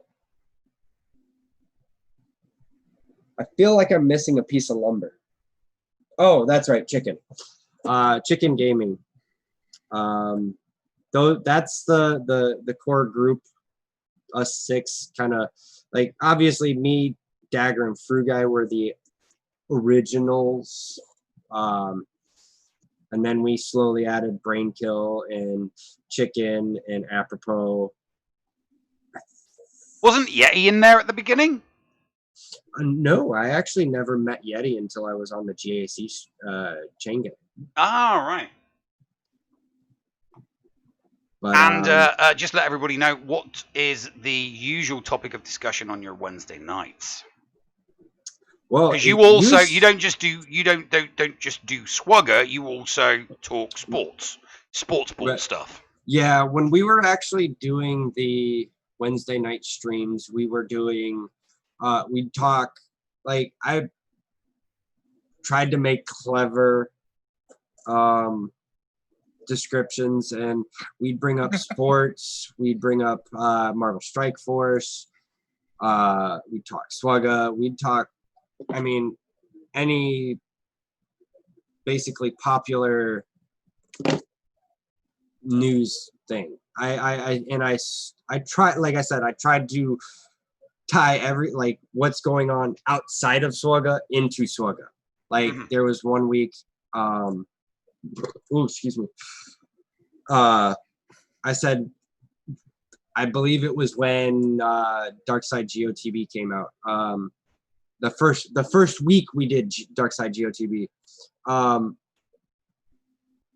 I labeled it as Hollywood isn't original anymore. It's all reruns. So, and I was able to tie that into, SWGOH, because all they did is, hey, we've got Hoth TV. Broop, broop. Well, it was the fact. Now I'm going to point out. I'm going to point out they did it different in phases. Yes, I know. Originally, it was because of wanting to keep it at 6 days, but it was different combatants. So, it's interesting. I found, and also with the release of the Ackley battle and the Watt battle, I will say though, well, screw the Reek battle. The Reek battles. The Reek screw this. No, screw that thing. It doesn't exist. But the Ackley mission is actually really fun once you understand the mechanics behind it, and I guess relic bugs help too. They really do. They really do. Now hashtag no regrets on the malevolence. So we talked about the Wednesday crew, and I kind of watched a video last night that there was an epiphany had by a mutual colleague of ours, Brainkill, where he wanted to do a fantasy GAC. Yep. And he came up with this whole scoring system and things like that. And you guys just did your draft last night with Apropos, I saw. So that was actually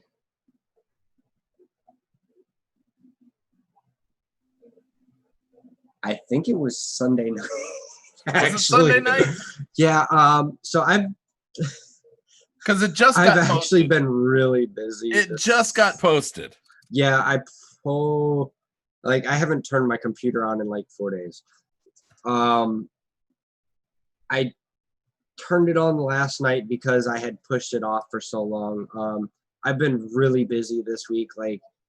I barely said defenses the first round of GAC. I almost forgot to sign up for Territory Wars. I almost missed out on the last phase of GOTB. I'm going through between work and stuff going on at the house. I've been just really busy. Haven't had much time. That's actually why I'm not streaming on the GAC chain game this week, because I got so much going on.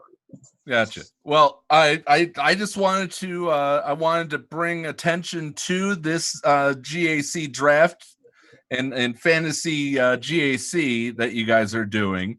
And I wanted to, encourage people to go check out the Wednesday Crew YouTube channel for that draft. Encourage you guys to continue that as far as you could take it, because it really truly is. It's a great idea. I had similar ideas. Brainkill took the ball and he's run with it. And honestly, I'm excited for that. Fantasy sports ball for GAC, basically. Exactly. I'm gonna in no way take any credit goes to Brainkill. He came up with the idea. He came up with the scoring. I helped give some witty names for feats, if you will. But he's absolutely just taken the ball on it. I'm basically just a third party Production team. Helping production team, exactly. It's okay. I'm a production team for GA Center. Paul's production team for GA Center. The bigger your yeah. production team, trust me, the bigger your production team, the easier it is to get all the bits and pieces done. I mean, the production you've got the production team for our shows, 6 people deep. The more people you've got on your production team, the easier it is, and the more streamlined it gets. As simple as that, mate. So make sure everybody on the TWC is getting their part, doing their bit. The more that Brainkill kind of disseminates out and delegates to the rest of the crew, the easier it's going to be for you to put the show out. Definitely. So tell me this, DPK, because we gotta quickly wrap up here so we can get to the 4th segment and try to have a 2-hour show. But I wanted to get your thoughts on Mon Mothma. Wait, Mon Mothma's coming to the game? Yeah, like you didn't know. So I found out yesterday. So did I, but I'm loving it. So what are your thoughts? I haven't actually read the kit. Okay. That is, and I was doing stuff over here when you guys were talking about it. I heard something about a summon getting she's got a summons demoted or promoted. Rather. She's got a summons of someone she can promote. And she's got a revive, and she's got a health equalizing, and she calls you can't target her, and you can't target her. So she's got 5, really, really good points there. The summon element, the revive element, the equalizing health and protection. Health. I might just be health element. The not targeting element, and the calling attackers to assist every single time. And if damage doesn't get done, the damage gets increased on the people assisting. So lots of positives. So hold on, I obviously, because we haven't seen it in play yet, I'm curious if, because she can't be targeted, and it says she flees when there's no more. Yeah, if there's no more rebels on the table, then she flees. So a bit like if the GBA, if the Game Boy Advanced is gone, the brute will disappear. So it's not that though. It's a slight reversal of that. If the person she summons, I'm curious if they have this coded right. If when if they have Mon Mothma coded for a combatant or not, because if not, when it's just her and him on the field, you might lose the battle. No, you would still consider the Rebel Pathfinder, or not Rebel Pathfinder, the Rebel Fighter, the summon, yeah. Yeah, so that summon I could counts see as an a character, right? But it says when there are no allied combatants. Yeah, if it's just if the 4 get taken just out, her and the summon, then they both disappear. What happens? They both disappear. Has that been I don't think they confirmed? both disappear. We'll find out. So that's the thing. That's what I was referring to. Like that might cause an issue, but. So she basically she does what is it Poe does, the rally, or was that Finn? That's Finn, whatever. Yeah. Same thing. Yeah, she does rally and all that. Well, so we are running up against it. How do people find you, Kyle? You guys can find me on YouTube at Deadpoolkyle. You can find me on Twitch at Deadpoolkyle328. You can also find me on YouTube under the Wednesday Crew. Or you can find me on Discord at Deadpoolkyle289625. All right. Any parting words before we throw to commercial, Kyle? Yeah. Just remember, you can go 7-5 and still make Kyber. Yeah. Well, good for me. I go 4-8. Neil, let's get to commercial. Kyle, thanks for coming on. We'll see you next time. We'll be in contact really, really soon. Absolutely. And stay tuned. We'll be right back with the Escape Podcast, Patreon's choice after these messages. The Escape Pod Cast with Paul Anthony and Neil Andrew Ware. This is Micaeus, and I assure your privacy and confidentiality when using my remodding services. G'day legends, this is Heinzie. Did you know Micaeus Modding Mayhem is the premier modding service for the game that we all love, Star Wars Galaxy of Heroes? With some of the most affordable rates in the industry, Micaeus will remod your roster from top to bottom with continuous consultation with where to go from there.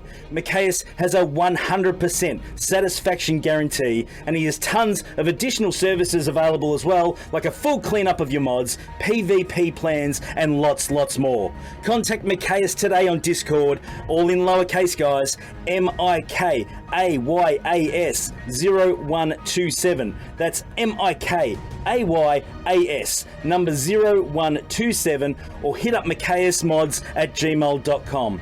I fully endorse Micaeus Modding Mayhem, and you will too. Micaeus Modding Mayhem, the official remodding service of the Escape Podcast and the Escape Podcastaways network. Does your guild want to tap into their full potential in Star Wars Galaxy of Heroes? Yeah! For as low as $1 a month per guild member, your guild can unleash the power of the game in ways you never thought possible. Ooh. Track your arena movements, guild progression, and much more. Contact ShittyBill and get one of his shitty bots on your server today. Just look for him on our Discord server and tag or message him for more information. The link for our server is below in the description. Shitty bots, don't let the name fool you. Did you know that if you signed up to become a Patreon, you could get tons of rewards? Force Ghost Scotty could do a roster review for you. Neil Andrew Ware could share Grand Arena tactics. Or Paul could even help you get maximum stars in Geonosis Territory Battle. And you even get access into the after show. Sound good? Sign up to be a Patreon today. For as little as $2 a month, you could unlock a ton of potential content and also get closer to the hosts. Head to patreon.com/theescapepod to sign up. And now time for something completely shameless. Noob. Artists. Noob. Liars. Newbie. Poachers. There you are. Wait, what's wrong? Again, noob. Greetings, Hellenics. It's my guild. Again. My guildies are being poached from our guild. Oh boy, here we go. Again. I just don't understand what the GRDS allows guilds to do. This What? Huh. Do what This poaching. Wait, hang on. What do you mean the GRDS is allowing guilds to do this? You guys see what we did there? Yup. Not only did we mirror last month's episode, but we also added some GRDS promotion. So shameless. Much promotion. Lols. Wait. We gotta get on with this, huh? Oh, okay. Right. So, you don't understand why the GRDS allows guilds to do what exactly? Poaching of other guilds' members. Some pathetic guild comes out of nowhere and takes a big group of our members, and we're left scrambling to fill the empty slots. Polemics. And that's not fair. Oh, newbie. It's most likely not poaching, bud. Here we go. Again. It's not. Please. Explain. Here's a short PSA that can help you understand. This PSA is brought to you by Alenix. #shameless self-promotion. And the SWGOH Guild Recruitment Discord server. SWGOH's largest and most popular Discord server devoted to finding players a new guild and guilds new players. The PUBG Discord can suck it, Ralph. Poaching in Star Wars Galaxy of Heroes. What is it? Why is it happening? And who stands to benefit? In this SWGOH PSA, we will explore member poaching and the many myths that surround it. SWGOH guilds are groups of up to 50 players who coordinate their efforts to defeat various types of guild events, including raids, territory battles, and territory wars. Most times, guilds which have fewer than 50 members join various resources on the internet, including the official SWGOH forum, Reddit, and multiple Discord servers, to post advertisements, hoping to entice players looking for a new guild to join theirs. This can sometimes create a situation where a group of players, usually friends, join a guild as a group, as opposed to a single player joining said guild individually. Many players in the SWGOH gaming community erroneously call this poaching. They also tend to claim this is done intentionally, and that it's meant to provide the offending guild with an unfair recruitment advantage. In effect, these claims state that guilds who have multiple new members joining their guild all at once are doing so underhandedly, and thus poaching the more honorable SWGOH guilds who would never do this. Likely this is not the case. Most of the time, the guilds being accused of poaching have perfectly legitimate reasons explaining why a group of new members joined their guild as opposed to a lone individual joining. Perhaps the members of the group who left your guild are all friends and want to stay together as a group. Many SWGOH gamers have developed deep friendships with their guildies and don't want to part ways. Or maybe some people in this group have friends already in the guild accused of poaching. People do sometimes have friends outside their existing guild, and they want to get all those folks together when playing SWGOH. Lastly, what if the guild is simply a better fit for their collective playstyle? If a guild's members aren't feeling like they fit well within their guild, they may simply leave for somewhere they feel is a better fit. These are just some of the possibilities that could easily explain why a group of players may have left your guild and joined another all at once. So before you accuse a guild of intentionally poaching your members, consider this. Can there be any other reason besides poaching that could explain why a small group of your members left your guild and joined theirs? I'm certain that if you think about it for more than a few seconds, you will determine that, yes indeed, there may just be. This has been Hellenix. #shameless self-promotion. For the Hellenix SWGOH YouTube channel and the GRDS. So, seriously, when are these PSAs going to actually start getting people to subscribe to my channel? I know it's not guaranteed, man, but come on. Can't we do something to boost my numbers a little bit more quickly? What do you mean, go kick rocks? So, do you see now, newbie? Your guild probably wasn't poached. And even if it was, the GRDS wouldn't have facilitated this. We have strict anti-poaching rules, and we do enforce them. That doesn't explain anything! Once again. Look, I know you're upset, newbie, but you can't run off and accuse guilds of poaching your members every time a group of people But I have proof of our guild being poached. Hellenix. Okay, what you got? I have a direct message from Discord from a guy who joined our guild server and then said our guild leader was quitting and we should get out while the getting out Was good. Oh. And according to your PSA on poaching channel on the GRDS, that is a textbook example of poaching. Oh. So I may just go to your general chat channel and rant about it. Okay, yeah, that's definitely poaching. However, a public rant is not the way to handle this. Instead, send me screenshots proving what you allege privately. We don't believe in vitriol, baseless accusations, nor mob rule at the GRDS, nor do we believe in cancel culture. Instead, we try to be fair and reasonable. Unless the proof you provide is blatant, we won't just ban the accused necessarily. And we won't publicly shame them. Instead, we may even set up a private group chat to discuss this with all parties involved. Anyone accused has the right to face their accusers, and people are innocent until proven guilty. Besides, if we all talk this out, both your guild and the alleged poachers may all come out of this situation better and stronger than you all went in. So if you have your proofs ready, send them to my inbox and we'll go from there, okay? I will do so immediately. Meatbag. Why, you little... The Escape Pod. Cast. The Bridge.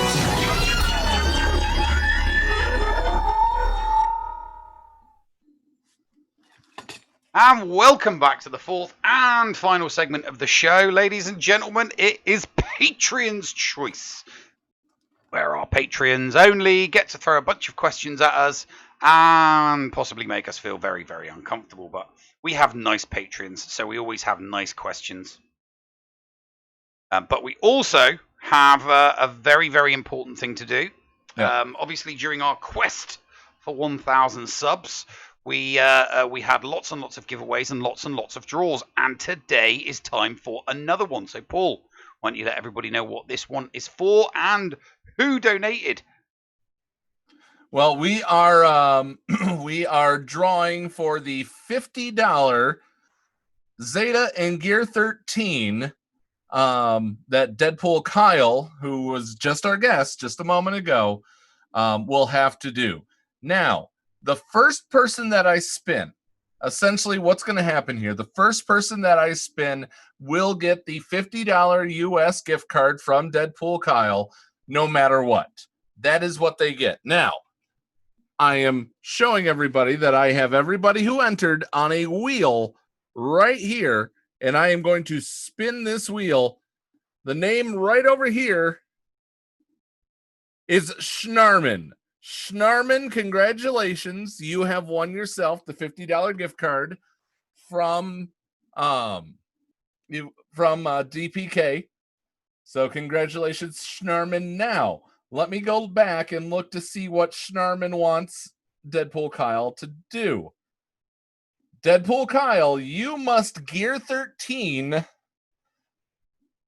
Coruscant Underworld Police. Cup.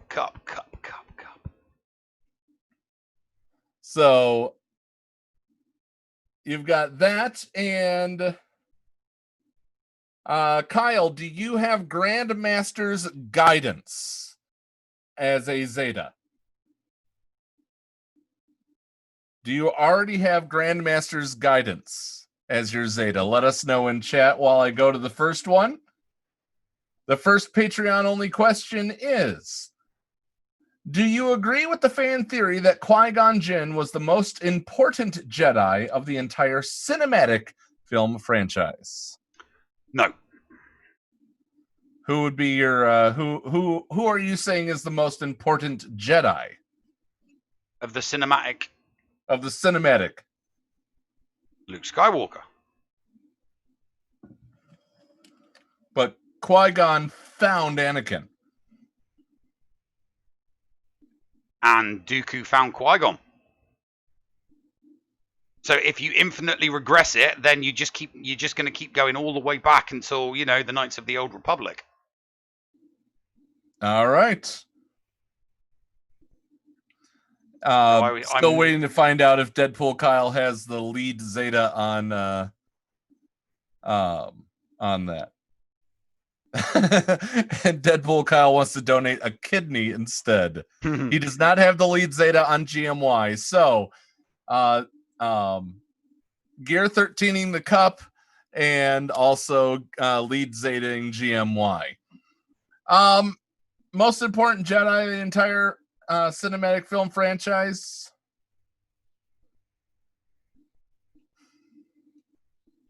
I think it's Obi. Obi-Wan is the gap, bridges the gap between the two. That's my opinion. Okie dokie. In celebration of Ghostbusters coming to Lego Legacy, Zazzle Razzle is, or Razzle Zazzle asked this. In celebration of Ghostbusters coming to Lego Legacy Heroes Unboxed, which you can catch podcast episodes of on our YouTube channel, who would win in a fight between Mr. Stay Puft from Film 1 and the Statue of Liberty from Film 2? Statue of Liberty. Hands down. How do you say the Statue of Liberty? She's made of metal. And the Marshmallow Man, Stay Puft, is made of marshmallow. Yes, but the Stay Puft Marshmallow Man could envelop, was much taller than the Statue of Liberty. Statue of Liberty, who just hit him with her torch. And it took it took the ooze in order to get the Statue of Liberty to move. Yeah, so she's still moving. It doesn't matter. She would still kick his ass. All right. If you could be any Sith Lord canon or extended universe, who would you be? Exarchon.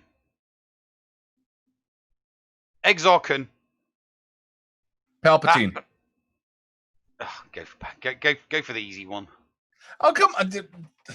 If I could be any, it would be Palpatine. Okay. Dealing with all those politicians and those bureaucrats day in, day out. Nah, screw that. Exarchon goes to a planet, enslaves it, rules with an iron fist, and after he dies, he still hangs around in non-corporeal form. Dr. Feelgood says, what 60s dance move is your go-to move? The twist, the swim, or the pony? It's none of them.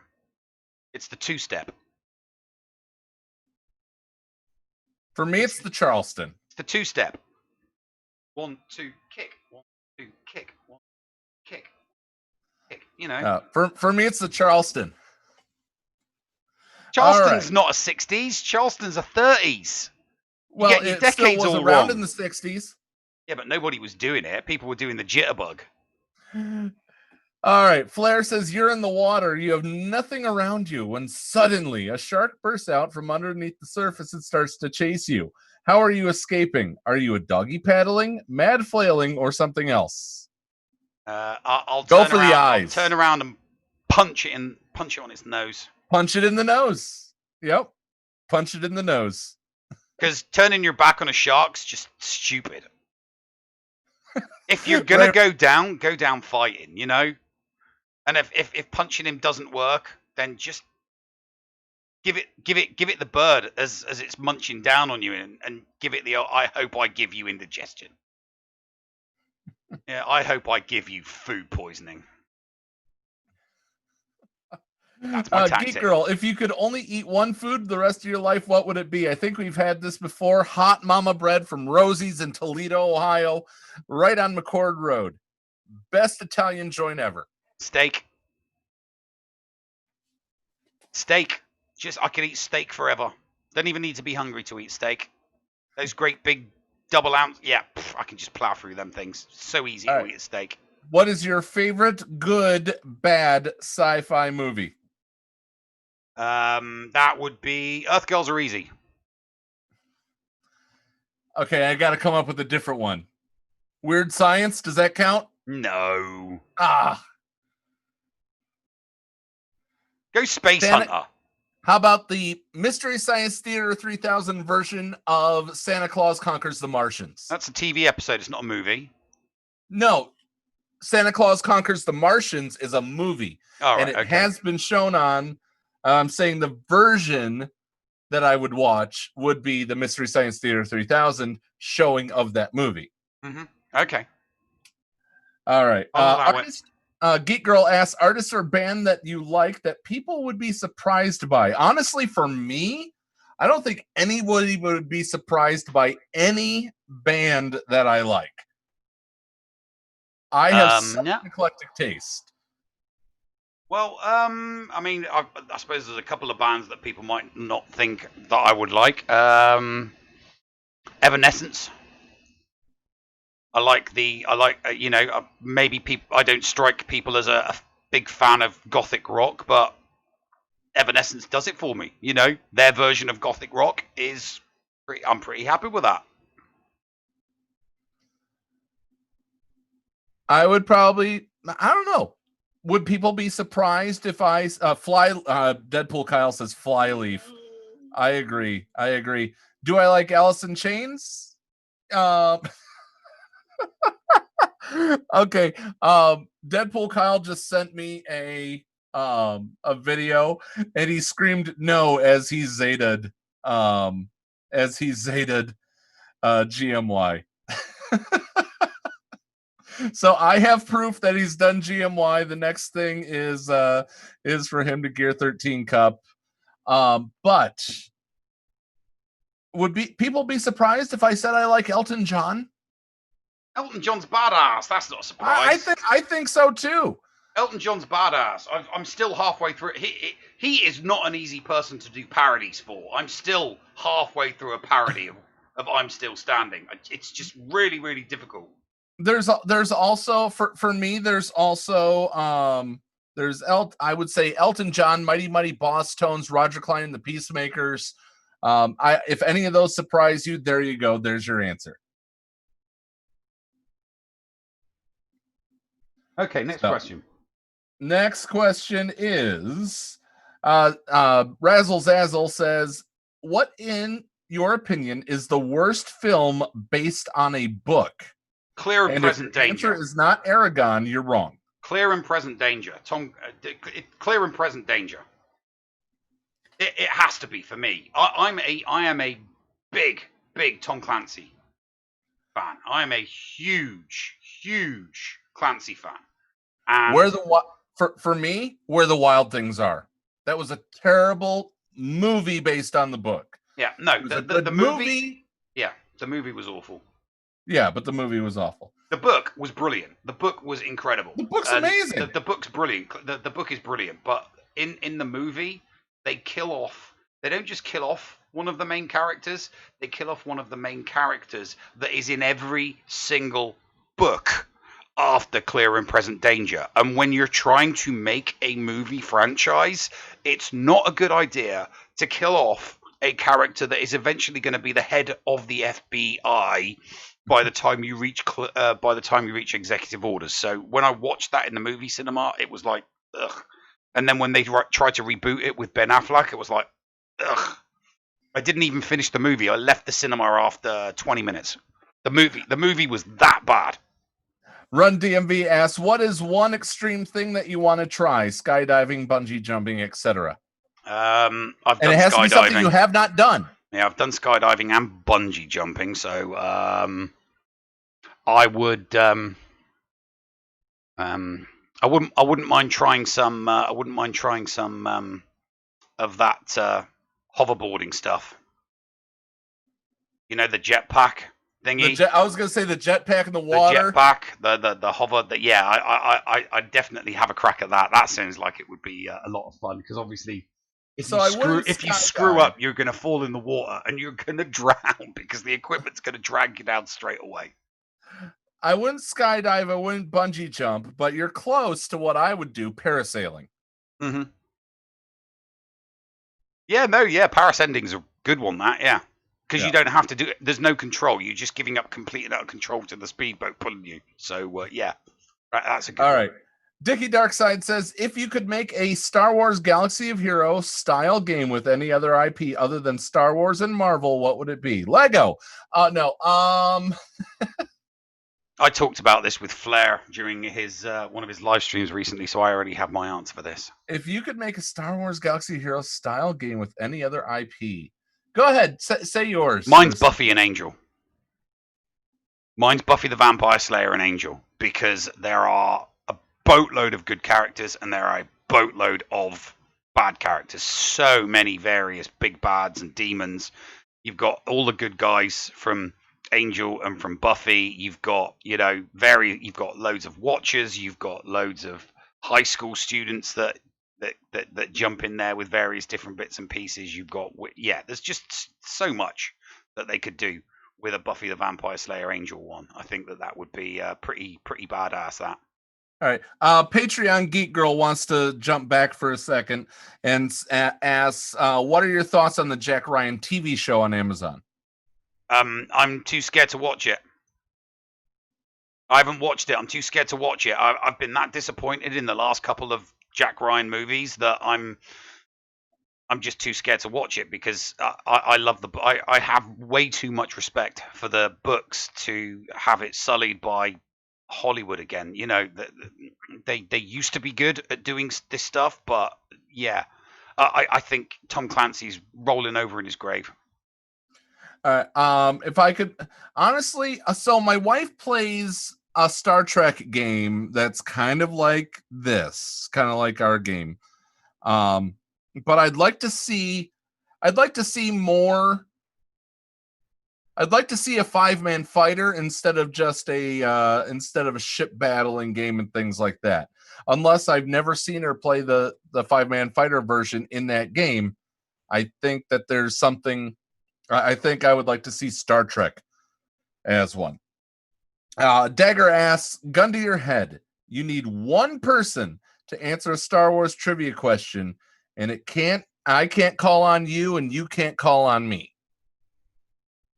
I would probably call. I would probably ask one of my old school friends who I've known since I was 14 years old, who was just as big a nerd at Star Wars as me. A friend of mine called John, and he knows just as much about Star Wars as me. I don't think he plays the game, but oh my god, yeah, he goes to he does the conventions. He knows all of his bits and pieces. He's got his Jedi robes and his lightsaber, so he knows his stuff. Just doesn't play the games. Since it can't be you, I would go with Run DMV. I would go with our friend Run DMV. And final question. No more questions coming in, guys. George Lucas. Yeah, if we could call people we don't know, yeah, probably George Lucas. Fourth segment. Our last question here. What is your favorite Christmas dish, Neil? Turkey. I would say the 24-hour marinated steak that I have every single Christmas dinner. I buy a steak Christmas Eve morning before the stores close for the day, marinate it for 24 hours, and have it for dinner. There we go. All our questions are done. The show's over. Night, everybody. Get back here. We have to do the full outro. Guys, thank you so much. Thank you for the push to 1,000. Let's keep that going. Let's get it there. I will admit publicly that, yes, I do have the 1,500 challenge that's been there from the beginning. I will do this show dressed as an Ohio State cheerleader if we get to 1,500. And hopefully, and next week you will see me without the locks. Hopefully. I'll have a beanie on so that I can do a reveal for those that don't watch the live stream, because I will, as soon as I have an appointment booked, a date and a time booked to do it, I will go live on the YouTube channel. Yes. Because we can. So you can watch me have my hair taken off live. Yeah. We will make sure that No, Ray Rock, we're not. It's. I'm not gonna do Michigan State cheerleader. I would dread more putting on scarlet and gray. All right, or don't, because I'm not quite sure I want to see that from Deadpoolkyle. Yeah, I don't want to see it either, but we will. If that happens, I promise. Because that's a promise I made long ago, and I keep my promises. Neil, anything else for the rest of the show? No, I'm good, mate. All right. Let me really quickly take a look and see who is currently streaming wonderful things for our Twitch audience. We're going to raid somebody here.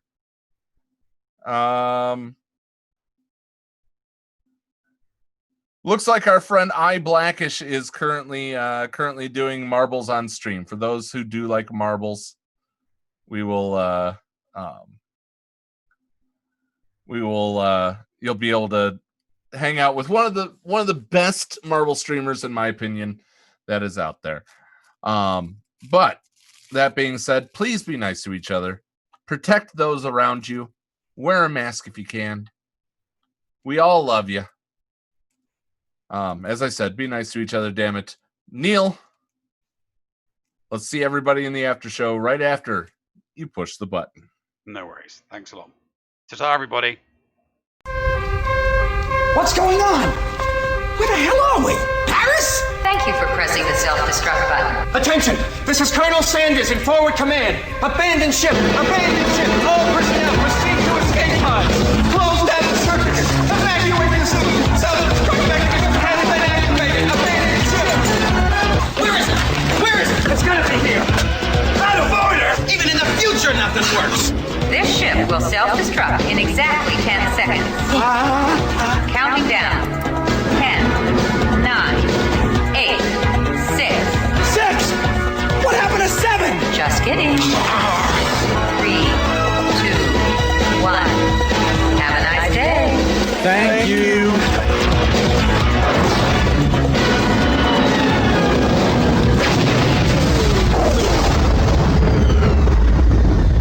Hello, friends. This is Thaddeus from Going Nerdy. The Escape Podcast was filmed in front of a live studio audience full of tweaked out murder bears. Sit, Boo Boo, sit. Good dog.